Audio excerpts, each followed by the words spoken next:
Buen día, nosotros somos el equipo número 2 del grupo 317 y a continuación estaremos hablando acerca de la hipersensibilidad. Nuestro equipo está conformado por su servidora Erika Borges González, Diego Castro Goicoechea, Pedro Arturo Cota Vega, Graciela Ochoa Sánchez, Kevin Eduardo Salazar Coronel y Kenia Carolina Sotelo Falomir. Yo soy Pedro Cota y les voy a hablar sobre algunos conceptos fundamentales de la hipersensibilidad. Las reacciones de hipersensibilidad son procesos patológicos que resultan de la interacción específica entre antígenos y anticuerpos o linfocitos sensibilizados. El término hipersensibilidad se refiere a la exclusiva o inadecuada respuesta inmunitaria frente a antígenos ambientales, habitualmente no patógenos, que causan inflamación tisular y malformamientos orgánicos.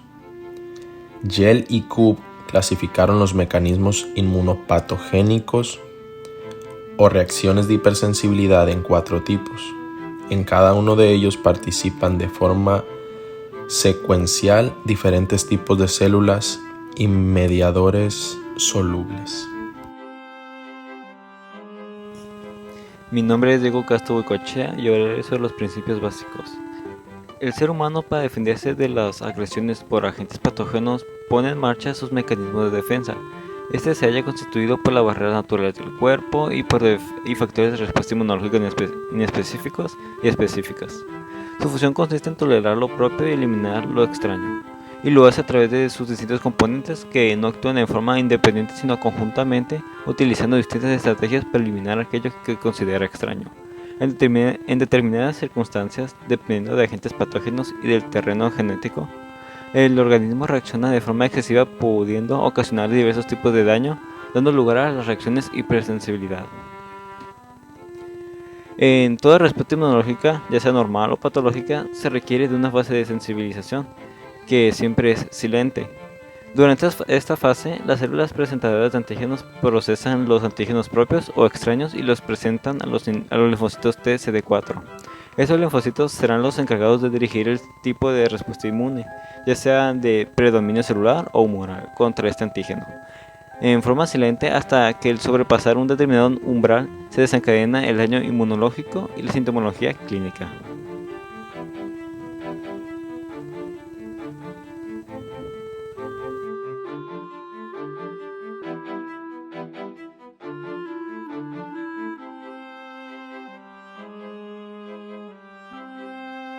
Hola, mi nombre es Kenia Carolina Sotelo Falomir y yo les estaré hablando de la hipersensibilidad tipo 1.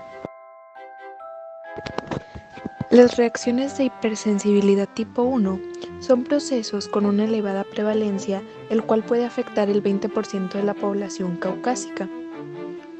Este va a radicar en la capacidad heredada de ciertos individuos, esto con el fin de desarrollar una respuesta de anticuerpos IgE frente a antígenos inocuos medioambientales, los cuales lo vamos a denominar alérgenos. Los anticuerpos de clase IgE van a ser los responsables de mediar las reacciones de hipersensibilidad tipo 1. Las reacciones de hipersensibilidad tipo 1 constituyen reacciones inmunológicas de desarrollo rápido. Estos ocurren pocos minutos después de la combinación de un antígeno con un anticuerpo de tipo IgE, unidos a mastocitos o basófilos. Estos también van a ser llamados hipersensibilidad inmediata, gracias al rápido desarrollo que tienen. Esto ya que a pocos minutos del contacto con el antígeno se van a originar consecuencias patológicas y se van a manifestar como una reacción localizada o como una enfermedad generalizada. La hipersensibilidad de tipo 1 se va a producir en 2 etapas contiguas: la sensibilización y el desencadenamiento. Las etapas de la hipersensibilidad de tipo 1 se van a definir en 2 etapas. Una de ellas va a ser la sensibilización, el cual se va a comprender de una producción de IgE frente al primer contacto sensibilizante con el antígeno. ¿Qué queremos decir con esto? Ese anticuerpo se va a encontrar en la sangre en bajas concentraciones en individuos normales. Pero, ¿qué determina que las personas atópicas produzcan IgE frente a un antígeno? Este se debe a que hay 3 factores que contribuyen a la regulación de la síntesis de IgE. Vienen siendo la herencia y el ambiente, la naturaleza del antígeno y las células T colaboradoras y sus citoquinas.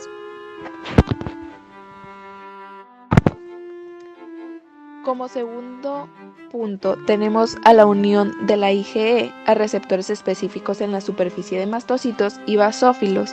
Con esto, tenemos que las IgE producidas luego del contacto con el alérgeno se van a unir a los receptores de alta afinidad. Estos van a ser ubicados en la membrana de mastocitos, basófilos y eosinófilos. De esta manera se va a completar la fase de sensibilización, con lo cual una nueva exposición del antígeno va a generar la fase de desencadenamiento.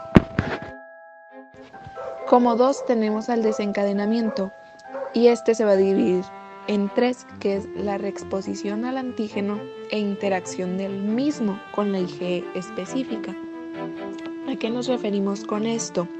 Las reacciones atópicas se van a desencadenar cuando los alérgenos se van a unir a las moléculas de IgE fijadas a los mastocitos. Cuando estos individuos se vuelven a exponer al mismo antígeno, se va a generar una respuesta inmediata al producto de la activación directa de los mastocitos. Como punto número 2 tenemos a la activación celular. En este vamos a incluir a los mastocitos, a los basófilos y a los eosinófilos. En los mastocitos, estos van a derivar de las células madre pluripotenciales presentes en la médula ósea. Y estos van a presentar gránulos citoplasmáticos en los cuales se almacenan mediadores químicos preformados. En cuanto a los basófilos, son granulocitos sanguíneos, los cuales van a presentar semejanzas estructurales y funcionales con los mastocitos. Los basófilos que migran a los tejidos donde esté presente el antígeno van a contribuir a las reacciones de hipersensibilidad inmediata. Y de ahí pasamos a los eosinófilos, que son los granulocitos procedentes de la médula ósea que tras su maduración van a circular en la sangre.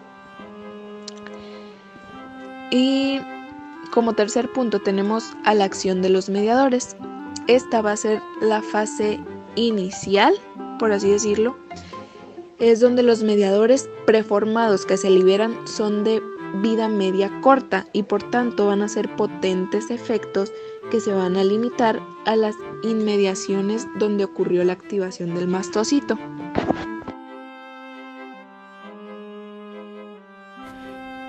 Mi nombre es Erika Bojorquez González y estaré hablando de la hipersensibilidad tipo 2.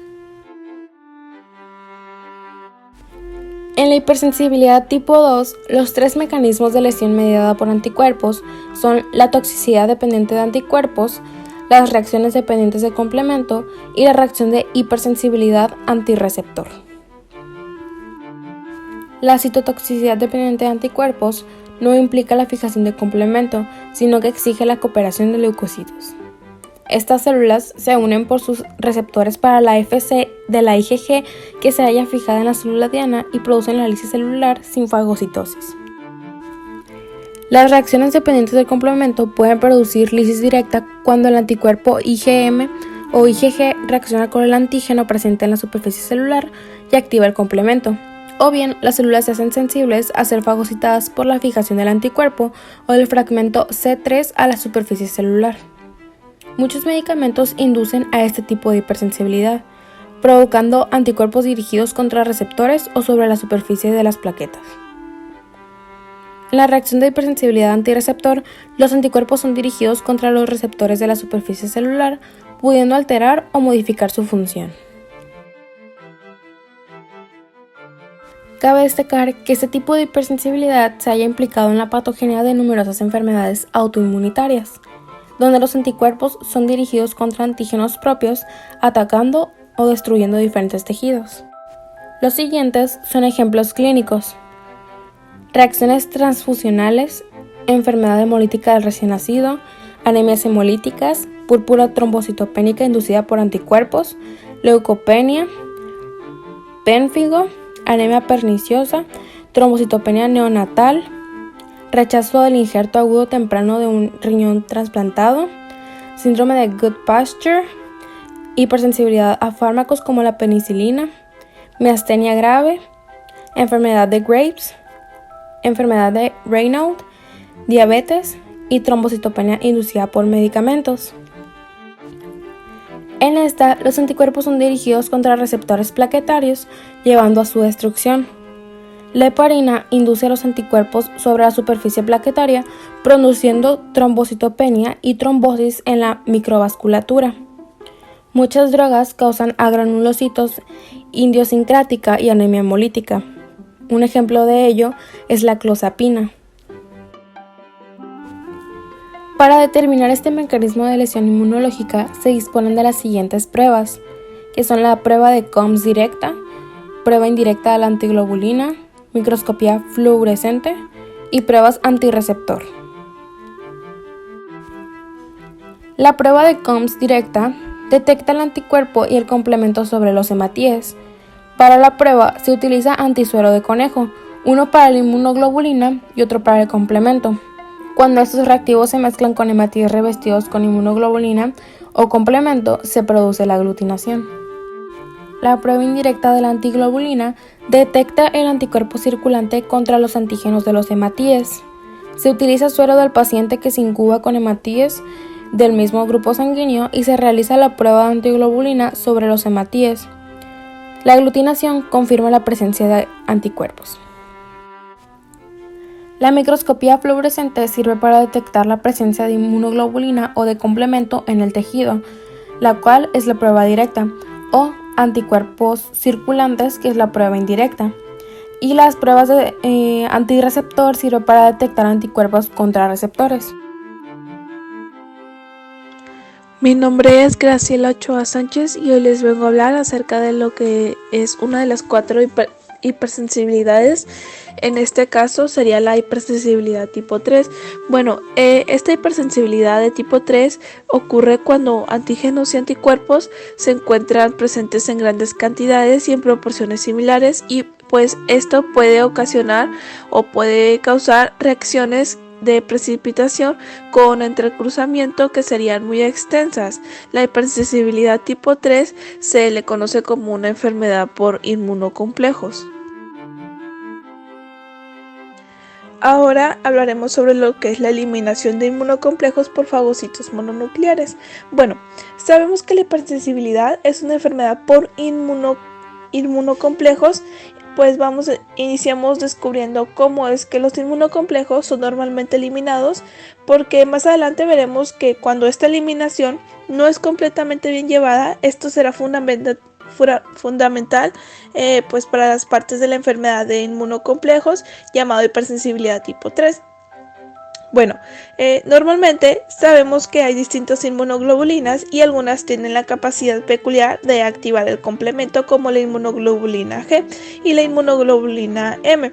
Por ejemplo, si nos encontramos en una segunda respuesta inmunitaria, por lo tanto, sabemos que va a predominar la inmunoglobulina G que la inmunoglobulina M, y sabemos que la inmunoglobulina M es primaria. Entonces, sabiendo esto, normalmente nuestra inmunoglobulina puede activar al complemento para ayudar al manejo de inmunocomplementos.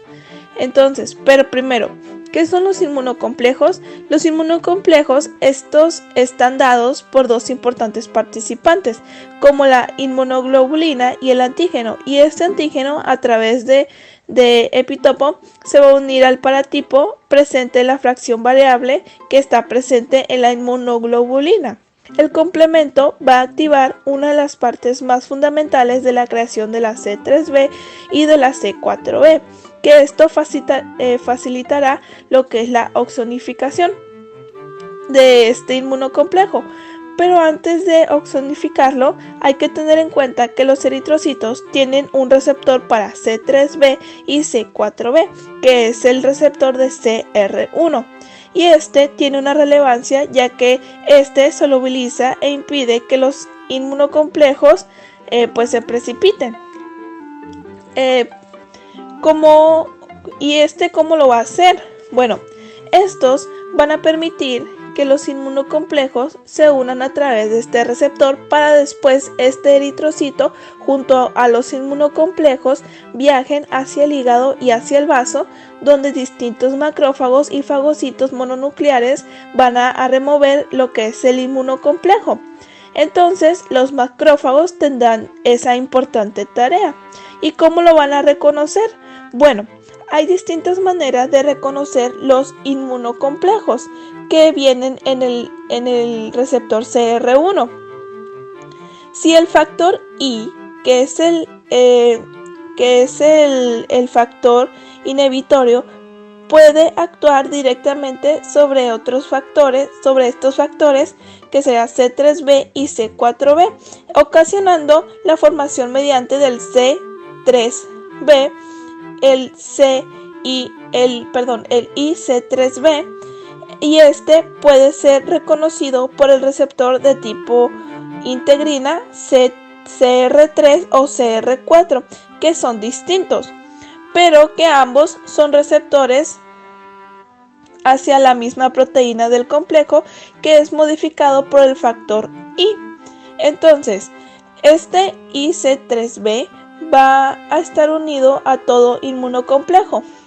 Otro receptor importante sería el que está con el C3b directamente por el CR1.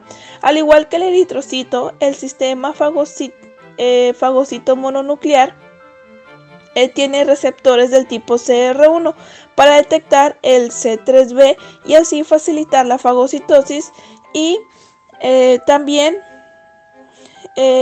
la nomovisión de todos los inmunocomplejos a nivel del hígado y el vaso. Otro tipo de receptor es el receptor de factor cristalizable, que también podría ser un Fc gamma R1, que tendría la capacidad de activar a la célula y aumentar la fagocitosis. Ahora muchas veces los inmunocomplejos los inmunocomplejos C3b y C4b se van a disociar del CR1, del eritrocito. También por la misma acción del factor I. El factor I va a romper el C3b, dando como resultado C3c y C3d. El C3d queda adherido al antígeno, mientras que el C3c se difunde en el plasma. Entonces, este inmunocomplejo traído por el eritrocito es posible ser detectado y después fagocitado. En la imagen de al lado tenemos un diagrama donde el complemento y el inmunocomplejo se van a unir, y a través de la cascada de la vía clásica del complemento va a solubilizar los complejos, y esto va a llevar a los eritrocitos por el factor CR1, el factor I puede hacer que se disocien, pero aún así permitiendo el transporte y una solubilidad conecta para prevenir la precipitación. Y estos complejos también pueden unirse a los eritrocitos y de los eritrocitos unirse a los macrófagos para que sean removidos. Algo muy importante es comprender que muchas veces en la tarea del macrófago de llevarse en ocasiones también se puede llevar el receptor CR1. Por lo tanto, esto es relevante en la patología, ya que si hay una gran cantidad de inmunocomplejos uniéndose y siendo transportados por CR1, la actividad incrementada del sistema fagocito mononucleares para fagocitar el complejo puede llevar a una disminución del factor CR1, y esto puede llevar que de forma crónica cada vez sea menos eficaz la capacidad de los eritrocitos para llevar los inmunocomplejos, solubilizarlos y prevenir toda la precipitación. Bueno, hablando de depósitos de inmunocomplejos, ahora vamos a entender que una parte muy elemental es que además de los inmunocomplejos normalmente son procesados de la forma antes dicha. En esta enfermedad, una parte fundamental es el depósito de los inmunocomplejos, y esto va a ocurrir cuando haya una persistencia de la circulación de inmunocomplejos, o sea, que si no son bien llevados al sistema fagocitos mononucleares y eliminados en circulación, va a haber persistencia. Entonces, si hay una persistencia aunado a una vasodilatación, o sea, una menor unión entre las células endoteliales, esto va a aumentar la permeabilidad vascular y esto va a ocasionar que los inmunocomplejos se depositen en las paredes vasculares. Y más adelante veremos que están mediados por los basófilos y las plaquetas con su producción de aminas vasoactivas. Bueno, hay características intrínsecas del inmunocomplejo que va a hacer que este inmunocomplejo pues precipite en diferentes tejidos. Y estas características son, número 1, el antígeno. El antígeno, la polaridad del antígeno pues va a determinar en qué tejido depositarse. Número 2 sería el tamaño de complejo. El tamaño de complejo, por ejemplo, si el tamaño de este complejo es mucho más grande, esto va a hacer que no sea posible que pase a través de las pequeñas fenestraciones a nivel del glomérulo del riñón. Y por último tenemos la clase de inmunoglobulina, y esta va a permitir distintas localizaciones. Ahora, hay dos fenómenos que nos facilitan esta deposición, que se va a depositar sobre todo si hay una mayor permeabilidad y hay una persistencia en aquellos lugares con presión alta, como suele ser en capilares, que en esta ocasión en el glomérulo en donde hay una filtración. Otros lugares con una capacidad de filtración también son propensos a que los inmunocomplejos se depositen, como son los plexos coroideos, en donde el ultrafiltrado pues va a provocar la producción de líquido cefalorraquídeo, o a nivel de las articulaciones, en la producción de líquido sinovial, o en el ojo, en el cuerpo ciliar, para la producción del humor acuoso. Todos estos lugares pues tienen una alta presión para producir un filtrado. Entonces en esta filtración los inmunocomplejos pueden depositarse. También están en las turbulencias, por decir, las arterias, pues justamente en las bifurcaciones, estas turbulencias llevan más al depósito. Hablando de inmunocomplejos e inflamación, aquí en esta imagen vamos a observar, ya que una vez hayan sido depositados los inmunocomplejos, pues va a surgir lo que es una inflamación. Y bueno, normalmente los inmunocomplejos y el complemento los solubilizará bien y los eritrocitos los transportarán correctamente. Y estos se llevarán directamente a lo que es el hígado y el vaso para ser quitados de la circulación. Pero si no ocurre esto y hay un aumento en permeabilidad, ¿por qué? Porque las plaquetas, tanto los basófilos, tienen receptores para la fracción cristalizable y pueden secretar aminos más activas, como por ejemplo sería la histamina y la serotonina. Y estos llevando el depósito de inmunocomplejos, y una vez que estén estos inmunocomplejos depositados en vasos, pues va a iniciar la inflamación. Normalmente esta mayor permeabilidad va a facilitar la exposición de colágeno y agregación plaquetaria, y también la formación de microtrombos. Asimismo, los inmunocomplejos unidos a las plaquetas y a la pared vascular, estos pues van a activar, por ejemplo, la vía clásica y producción de anafilotoxinas, y estas anafilotoxinas van a usar una quimiotaxia del neutrófilo, y estos van a tratar de hacer una fagocitosis de estos mismos inmunocomplejos, de las cuales pues muchas veces van a fallar en esta fagocitosis, lo cual va a ocasionar o van a producir una liberación de enzimas que va a dañar el endotelio. Y también en esta imagen podremos observar cómo los inmunocomplejos se están haciendo el depósito. Y ya para finalizar, ahora vamos a observar las categorías de la enfermedad de esta hipersensibilidad tipo 3. Mel las describe como 4 causas. La primera sería la infección persistente, en donde el antígeno proviene de un antígeno microbiano, como puede ser la lepra, endocarditis bacteriana por Staph aureus, también el paludismo, hepatitis, entre otros, que van a formar complejos y van a ser el depósito en órganos distintos infectados o en el riñón, que es normalmente. Luego está la autoinmunidad.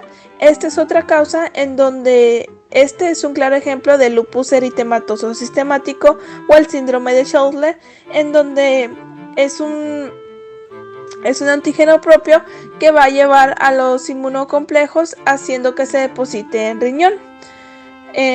Pues en riñón, articulaciones, arterias o piel.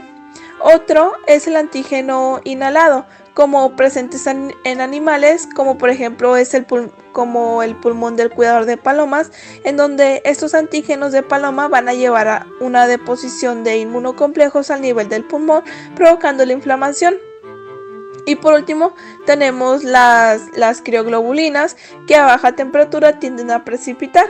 En las imágenes de abajo en color verde, que están enumeradas 1 y 2, podemos ver 2 tipos de hipersensibilidades distintas, en donde la 1 es por inmunocomplejos y la 2 es provocada por el síndrome de Gauthier.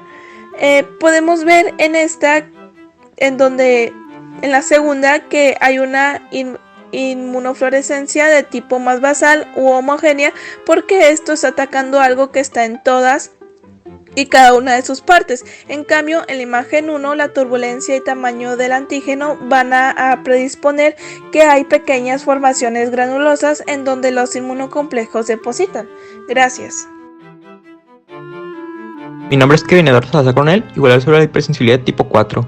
Este es un proceso de hipersensibilidad tardía mediada por los linfocitos T y sus productos solubles. Se trata de un reclutamiento de linfocitos T específicamente sensibilizados e inducidos a producir citoquinas que mediarán la inflamación local. La fase de sensibilización comienza cuando el alérgeno ingresa a la piel por primera vez. Es procesado y presentado los linfocitos T, que reconocen al antígeno junto con las moléculas de clase 2 del complejo mayor de histocompatibilidad en una célula presentadora de antígeno. Esto induce a la diferenciación de las células T hacia células TH1, quienes liberan citoquinas importantes para el desarrollo de la hipersensibilidad.